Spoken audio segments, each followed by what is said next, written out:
देखो, जब एग्ज़ाम होता रहता है ना, तो जो बच्चा बहुत अच्छा से पढ़ के आया है ना, तो उसका सारा फोकस कहाँ रहेगा? अपने प्रश्न पत्र को लिखने में। उसका कलम जो है चलता रहेगा चलता रहेगा। वो सिर्फ़ और सिर्फ एकाग्रचित्त होकर फुल फोकस कंसंट्रेशन के साथ अपने कॉपी में लिखता रहेगा। उसका ध्यान इधर उधर भी नहीं जाए कि दाएं बाएं आजू बाजू वाले क्या कर रहा है। और वहीं पे दूसरा बच्चा जो देखोगे पढ़ के नहीं गया है, उसका आधा समय आजू बाजू देखने में लगा रहेगा कि मैं पास कर जाऊं, मैं इस क्वेश्चन का आंसर कर लूं। हर थोड़े देर पे वो बाथरूम जाएगा, कभी उसको सर दर्द होगा, कभी उसको उल्टी होगा। क्यों? क्योंकि बहुत सारा चुटका लेके आया है। उस चुटके को उसको टाइम टू टाइम निकाल के आंसर लिखना है। कुछ चुटका उसके कॉलर में है, कुछ शर्ट के, कुछ पैंट के, कुछ मोजे के परे हुए हैं, जहाँ से वो ला के लिखता है। क्यों? हमेशा डेविएट होते रहता है, क्योंकि उसने अच्छे से पढ़ाई नहीं की। और जहाँ पकड़ाने की नौबत आती है, वो क्या करता है? चुटका को दूसरे बच्चे की तरफ फेंक देता है। अब टीचर आती है, शरीफ बच्चे से, पढ़ने वाले बच्चे से पूछती कि चुटका तुम्हारा है? तो पढ़ने वाला बच्चा क्या बोलता है कि आप मेरा कॉपी ले लो मैडम, हमसे पूछ लो, पूरा वर्बली मौखिक में सारा आंसर दे दूँगा। अब देखो, ये जो छोटी सी बात है ना, ये क्या बताता है? ये बताता है कि जिन लोगों का लाइफ में फोकस क्लियर रहता है, क्लैरिटी रहता है, स्ट्रैटेजी, गोल रहता है ना, वो सिर्फ अपने बारे में सोचते हैं, बढ़ने के बारे में सोचते हैं, अपने दिमाग को क्रिएटिव कंस्ट्रक्टिव काम में लगाते रहते हैं। और वहीं जिस समाज परिवार परिवेश में आप घिरे रहते हो ना, वहाँ ऐसे बेकार वाहियात बच्चे की तरह लोग होते हैं ना, जिनका काम ही होता है दिन भर दूसरे के जीवन का बही खाता तैयार करना, फीडबैक तैयार करना, टोन कमेंट पास करना, और दूसरे के लाइफ का रिजल्ट तैयार करना। और ऐसे लोग की खासियत क्या होती है ना, खुद कभी कर्तव्य के नाम पे एक कर्म नहीं करते हैं। इनका जो कर्तव्य होता है, कर्म होता है, सिर्फ और सिर्फ दूसरे की शिकायत करना, कमेंट पास करना, दूसरा ने ये नहीं किया, वो नहीं किया, दूसरे के जीवन में टांग अड़ाना। डॉक्टर भी ना टूटी टांग को सीधा कर देता है, प्लास्टर करके ठीक ठाक कर देता है।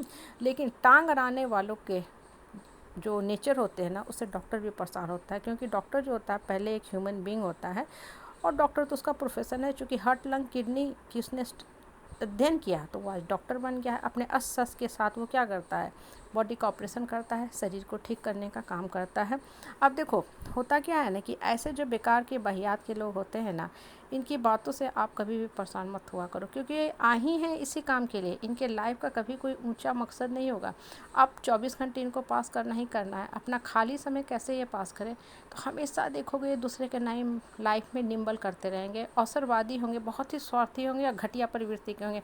अगर आप बढ़ रहे हो, अपने लाइफ का एनर्जी, लाइफ फोर्स को किसी नेक काम में लगा रहे हो, अंदर से इनको कुंदा खा लेता है। ये अंदर से कुरमुर कुरमुर करते रहते हैं, उबलते रहते हैं कि अब ये उठ जाएगा।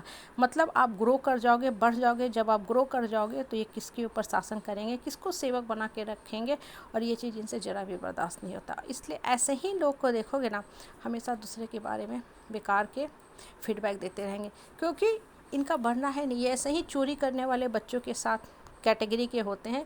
जैसे इस तरह के बच्चे होंगे ना, देखोगे इनका एक अलग कैटेगरी ही होता है। ये बैठेंगे भी ही एग्ज़ाम हॉल में बहुत प्यार से, कुछ चुटका तुम रखो, कुछ चुटका हम रखते हैं, और शेयर करके हम लोग एग्ज़ाम में लिख लेंगे, मतलब हम लोग पास कर लेंगे, अच्छा नंबर ले आएंगे। और वहीं पे देखो, जो इंसान बढ़ने वाला होता है ना, ये चुटका ग्रुप वाले से बिल्कुल अलग रहता है। वो इस चुटका ग्रुप के साथ कभी नहीं बैठेगा। इसलिए ऐसे बच्चे कभी कभी देखो शिकार हो जाते हैं। किस चीज़ का शिकार हो जाते हैं? बुलिज्म का शिकार हो जाते हैं। होते हैं कि नहीं? जो अच्छे बच्चे होते हैं उनको इस तरह के जो बदमाश बच्चे होते हैं ना, क्या करते हैं? टीचर का चमचा, ममा बॉय, तरह तरह से मतलब नकारात्मक बातें कह के डिमोटिवेट करने का काम करते हैं। तो आप और हम जिस समाज में रहते हैं ना, हमें भी ऐसे नकारात्मक लोगों का हमेशा सामना होता ही होता रहता है।